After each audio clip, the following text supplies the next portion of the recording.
Good morning. இன்றைக்கி fruits பச்சடி எப்படி பண்ணுறதுன்னு காமிச்சு தரேன். ஒரு கடாயில் தண்ணி, கிரேப்ஸ், ஆரஞ்சு, பச்சை காரப்பொடி, உப்பு போட்டு நல்லா கொதிக்க வைங்கோ. இந்த மாதிரி கொதிக்கிறோன்னு வெள்ளத்தை போட்டு மூடி வச்சுங்கோ. வெள்ளம் காய்ச்சோன்னே அடுப்பு அடித்து கூல் டவுன் பண்ண வைங்கோ. அது ஆறுற சமயத்தில் பாதாம், முந்திரி, ஆரஞ்சு, கிரேப்ஸு பொடி பொடியாக நறுக்கி வச்சுங்கோ. நல்லா ஆறுன பின்ன மிக்சியில் போட்டு அரைச்சுங்கோ. ஒரு கடாயில் நெய், ஜீரம் போட்டு தாளிச்சுங்கோ. ஜீரம் வெடிக்க ஆரம்பிக்கிறோட முந்திரியும் பாதாமும் வறுக்க போட்டுங்கோ. ஒரு 2 நிமிஷம் கழிச்சு திராட்சையும் ஆரஞ்சும் வறுக்க போட்டுங்கோ.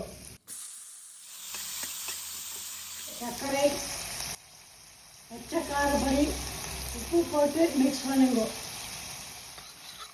நல்லா மிக்ஸ் பண்ண பின்ன அரைச்சத்தை விட்டுங்கோ.